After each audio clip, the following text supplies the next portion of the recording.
ರೇಣುಕಾಸ್ವಾಮಿ ಕೊಲೆ ಪ್ರಕರಣದಲ್ಲಿ ತನಿಖಾಧಿಕಾರಿಗಳ ವಿರುದ್ಧವೇ ಗೂಬೆ ಕುರಿಸಲು ಹೊರಟ ಆರೋಪಿ ಪರ ವಕೀಲರಿಗೆ ನ್ಯಾಯಾಧೀಶರು ಛೀಮಾರಿ ಹಾಕಿಸಿಕೊಂಡ ಪ್ರಸಂಗವೊಂದು ನಡೆದಿದೆ. ಪ್ರಕರಣದ ಮೂರನೇ ಆರೋಪಿ ಪವನ್ ಪರ ವಕೀಲರಿಂದ ಕೋರ್ಟ್ ದಂಡ ಕೂಡ ವಿಧಿಸಿದೆ.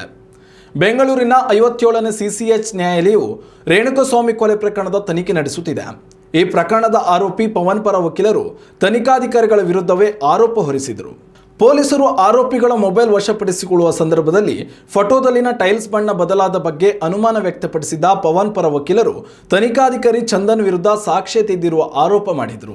ಆದರೆ ಈ ಸಂಬಂಧ ವಾದ ವಿವಾದ ಆಲಿಸಿದ ನ್ಯಾಯಾಧೀಶರು ಈ ಆರೋಪದಲ್ಲಿ ಯಾವುದೇ ಹುರುಳಿಲ್ಲ ಎಂದಿದ್ದಾರೆ. ಅಲ್ಲದೆ ಕೋರ್ಟ್ನ ಅಮೂಲ್ಯ ಸಮಯ ವ್ಯರ್ಥ ಮಾಡಿದ ಪವನ್ ಪರ ವಕೀಲರಿಗೆ ನ್ಯಾಯಾಧೀಶರು 5,000 ರೂಪಾಯಿಗಳ ದಂಡ ವಿಧಿಸಿದ್ದಾರೆ.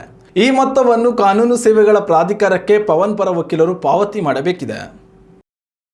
ಉತ್ತಮ ಸಂಸ್ಕಾರಯುತ ಶಿಕ್ಷಣದೊಂದಿಗೆ VSS English medium CBSE school Udupi Muddur. ನರ್ಸರಿಯಿಂದ 10ನೇ ತರಗತಿವರೆಗೆ ಶಿಕ್ಷಣದ ಜೊತೆಗೆ 5ರಿಂದ 10ನೇ ತರಗತಿವರೆಗಿನ ವಿದ್ಯಾರ್ಥಿನಿಯರಿಗೆ ಉತ್ತಮ ಹಾಸ್ಟೆಲ್ ಸೌಲಭ್ಯವೂ ಇದೆ. ನಿಮ್ಮ ಮಕ್ಕಳ ಪ್ರವೇಶಾತಿಗಾಗಿ ಈ ಸಂಖ್ಯೆಗೆ ಕರೆ ಮಾಡಿ.